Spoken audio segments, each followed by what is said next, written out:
And 72% of the time the market goes up. And the answer came to me.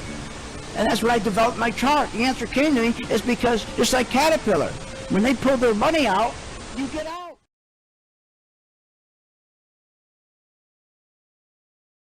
Whoa. It's your daily dose of how to manage your money. And now it's time for Phil's Gang on the Off the Wall Street Network.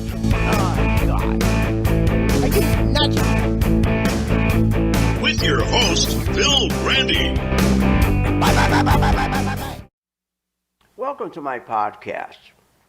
Hi, I'm Phil Grande, philsgang.com. It was quite a week this week. The four stocks that have been driving this whole market, which are, of course, those are the stocks that manufacture the machines that make chips. They've been bouncing all over, and one day they're up, then next day they're down, back up, down. Why? Because when you have the economy's vital signs, which is oil, gasoline, food prices, those are the economy's vital signs. And when they're bouncing around, these guys get affected first. That's just the way it works, because these stocks are obviously key. They're very strong stocks. So that's what started this week. And people are all wondering, why are these stocks doing that now after these stocks have been going straight up? Well, that's the answer to that, is because, again, they get hit first. Now, people are also asking, why is it that Trump, why does he keep negotiating with Iran? What's going on with that? And why doesn't he just finish this war? Well, he can't. He can't. Now, he had to put Epic Fury on hold. If he didn't put Epic Fury on hold, he would lose this election. And most people don't understand that. And he got himself in a box because, again, the three reasons that he stopped with this Epic Fury and the reason he won't start it up again is because of gasoline, food prices, and the Senate. Now, let me explain what's going on. So, food prices, those are a big concern for him for the election. And gasoline prices. In fact, people feel more affected by the high food prices because you can see it every day when you go and you eat. So between these food prices, you got to remember, before Trump got involved with Iran, these prices are up 30% since 1920. So that wasn't helpful. So Trump got off to a bad foot.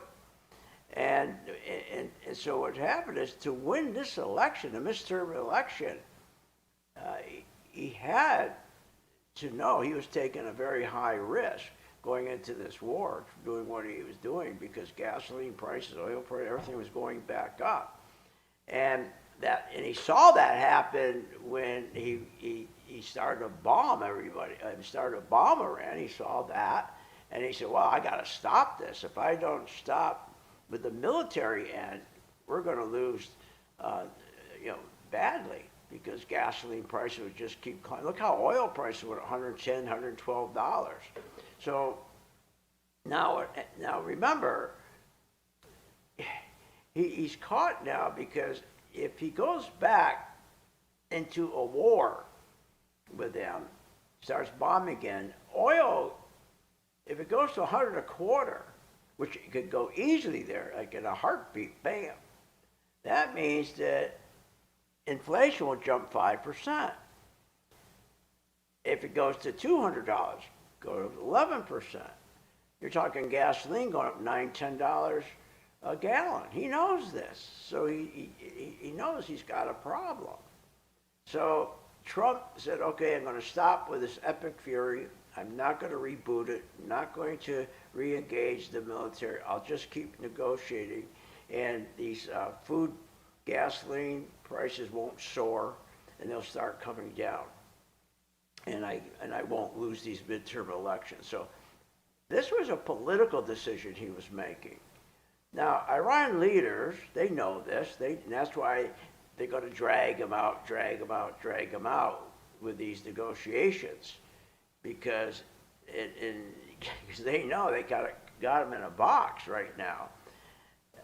And the big problem Trump is worried about, because Iran's hoping to drag these negotiations all the way up to the election, hoping that most of the socialists that are Democrats now, there's now a socialist party, will win and take over, and then there'll be a whole different policy. So Trump is worried because of the Senate. Now the Senate, remember, Trump's only 2 seats away from controlling the Senate, just 2 seats. And what do you control when you control the Senate? You control the appointments, the Supreme Court appointments, the federal judges. You can't lose that. And so, and then he appoints all the heads of the major agencies, the cabinet secretaries. So if he loses this election, he's not going to be able to do that. So my point is, everybody's asking, why did he just finish the war? Well, that's the reason. Because he can't. Because oil will soar, gasoline will soar, and he wins, and he loses the midterm elections. So that's a problem. So now, because there's big consequences, when you get oil prices down, gasoline prices down, food prices down, yields down, all for the wrong reasons, which is what he's doing, that's not good. That's bad, okay? So again, people think, oh, gee, oil's coming down, gasoline, food's coming, this is good. No, it's bad. It's not good. When you bring these down for the wrong reasons, you got very, very severe consequences, and that's the problem, and you're going to finally face these consequences.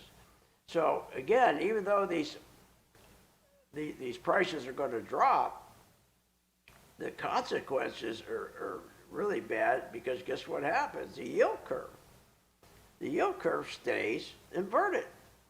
That's the last thing you want. So the yield curve right now is just make sure I'll give you a current yield curve, is minus 44. That's an inverted. Are you nuts? We're supposed to be at a plus 150.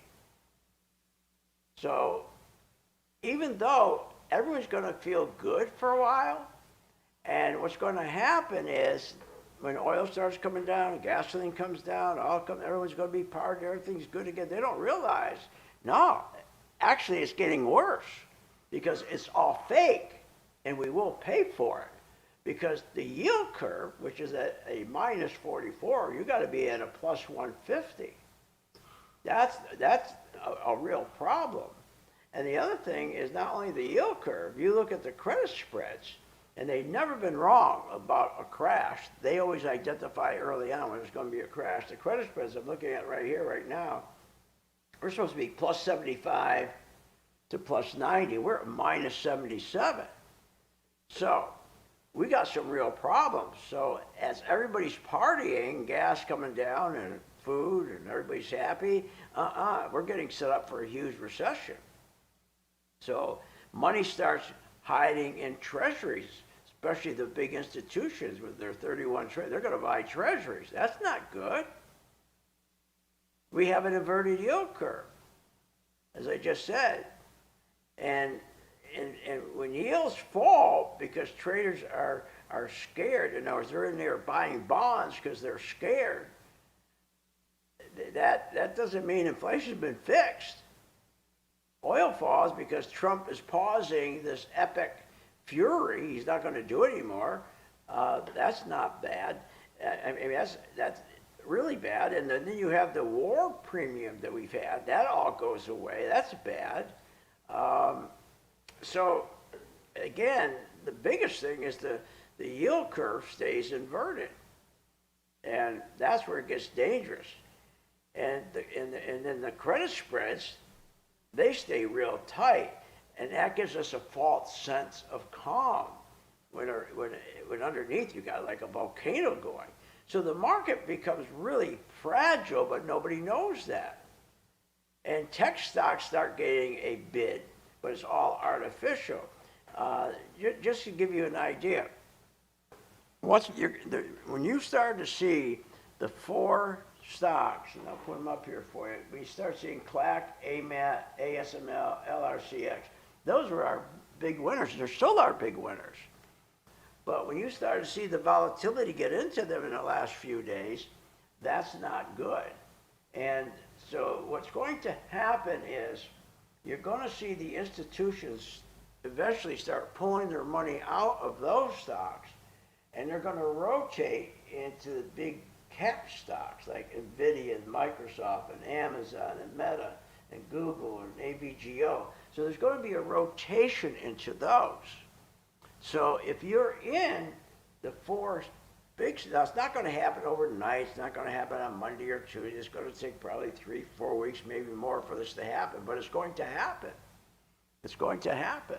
So you got to be on the alert, okay, for the rotation out of these four stocks into the big cap stocks I just gave you. And you got to be also aware that energy and the banks, KRE, the small banks, these are all going to get hurt. So that's what's going on right now. We have this, all of a sudden we're going to feel very secure and very happy, and it's all fake. Okay, that's what's going on. So you got to remember, oil, gasoline, food, those are, again, those are our vital signs to the market, to the economy. And when they all fall for the wrong reasons, okay, because Trump stopped the war, right, so that prices wouldn't go up. So what happens is it's not good news. Okay, so again, these oil prices, you're seeing them drop like crazy right now. You're seeing the yields drop like crazy. And all the jibber jabbers on TV are out there telling us how great everything is. And it's not. What they don't understand, this is all bad news. So while you're sitting there and again, everything looks good, just know underneath, we got a real problem. We got some real big consequences because of what Trump's doing. Now, we understand why he's got to do it, because he'd lose the midterm election, and you can't lose that. You definitely can't lose the Senate. But his timing was terrible in this. But he'll figure it out. Now, the big consequence of doing this, where he says, okay, I'm not going to do military action. I'm going to make sure our oil prices go back down to 80. I'm going to make sure our yields go way back down to 4.25. This is all great news. Everybody's going to be happy. But here's the consequence. The banks are going to stop lending because the yield curve gets worse, not better. See, when you do stuff for the wrong reasons, you're going to get caught. Now, we got to get through the elections, and we'll get through them. But then after the election, this whole thing can blow up, and you could have a huge correction in the market. But in the meantime, between now and the election, you can just keep trading to the upside. So, but remember what I'm telling you, if you're in those 4 stocks, the chip machine makers, you know, I'm not telling you to get out right now, but you should lighten up and just watch them, be careful, but keep watching the other stocks, because as those stocks go down, the big AI stocks will start, mega cap stocks are going to start going up. So the big problem is banks will start lending because of what Trump has done. His strategy is not good news when yields come down, oil comes down, food comes down. So what the consequences are going to be, banks are going to stop lending because of that. And that's how recessions start. So, and the yield curve is staying inverted. That's the bad news. Banks can't make money. Credit dries up. small businesses dry up. Small businesses in 12 months, bankruptcies are up 67%, and hiring freezes, and you're fueling a recession. So he knows he's caught by doing this Iran war and then stopping the war. And that's why you're going to hear these negotiations go on and on and on. They're not going to stop because Iran knows they got him in a box. He can't start a war with them again. So, because again, when these yields start coming down and everything looks wonderful, remember the real recession, the real economy is weakening. So you got to know what you're doing when you're trading, okay, in an environment like this. So just be careful. And just watch that rotation I just talked about. The 4 stocks, okay, they're going to go down. And the big cap stocks, that's where everybody's going to run. And everybody's going to go and buy bonds. That's going to bring yields down, and that's going to help these tech stocks go up. But this rally is going to be all artificial. Now, the other thing you got to know is cyclical stocks, the industrial stocks, the transportation stocks. You got to get ready to short them. You got to know how to short because those stocks are going to get crushed. Remember what I'm telling you, industrials, transports, materials, energy. We're shorting energy already, right? We've been shorting it because the real economy stocks are just, you know, they're going to get crushed. So those stocks right there, if you're in industrials, transports, materials, energy, you better learn how to short. Those you should be shorting. So let's leave it this way here. When Trump decided he's not going to finish militarily, he took a big gamble. He had to make a decision. Okay, I got to put, before anything else with Iran, I got to put them on the back burner. I got to put this election on the front burner. So I'm not going to create any noise with Iran. I'll just tell everybody I'm negotiating. So again, remember what's going to happen. So while things look like they're getting better, they're getting worse because keep watching the yield curve. See, by watching the yield curve, you know, wait, something's up. Why aren't they? Gee, oil's down, gasoline's down, food's down, everything looks good. But why is the yield curve getting worse? And why are cyclical stocks, industrials, transportation getting crushed? So you can make money in this rotation. And then the next thing that happens, the credit system's going to start breaking because of this. I mean, this is some real consequences. When he decided to, hey, I'm not going to finish the war with him. I'll just keep negotiating with him as long as I can to get to the elections. And in the beginning, everything's going to look wonderful. And the stocks are going to start, your stocks are going to go up, especially your tech stocks, the big cap A stocks. Those will go up. But underneath the surface, you got a volcano, man. I mean, you got a volcano. I mean, all of a sudden you're going to see, as I said, the credit system will start breaking down. All right, we're already seeing it with BlackRock. We're already seeing that with BlackRock. So, again, I'll talk more about this on Monday, but just be careful. All right, learn how to short. Follow the institutional money. Always keep your eyes on those 4 stocks. And keep your eyes on the credit spreads. They always tell us. And IWM. If IWM starts rolling over, okay, and you don't have the others rolling over, then that is a warning that you're going to have a big correction. Okay, IWM is always the first one to roll over before the S&P 500, okay, before the NASDAQ 100, and before XLK. IWM will always roll over first, and that's an indication that you're going to have a big correction, okay? First, the yields will soar. IWM, okay, without confirm it, all right? And then you're ready to short because now you're going to have a correction in the market. So yields won't lie to you about a correction. The small mid-caps don't lie. The one good thing about the small mid-cap, IWM, when the big institutions who drive this market, where they're, $31 trillion in cash, when they drive this market, the first stocks they unload when there's going to be a recession or crash are the small mid-cap stocks. So if you watch IWM and you see that continue to tank day after day, then 2 weeks in a row, you know we got a correction coming. Okay? So anyways, I hope you understand now why we had this week, this big volatility in the 4 best stocks in the world, up, down, up, down, up, down. And it wasn't good news, okay? It wasn't good news at all because our vital systems, our vital systems were going wacky, and but that was good. That was a good signal, though. It was telling us, something's changing here. We better pay attention, and that's what we do every day. Pay attention, okay? All right. We'll see you on the charts. Have a great weekend. philsgang.com.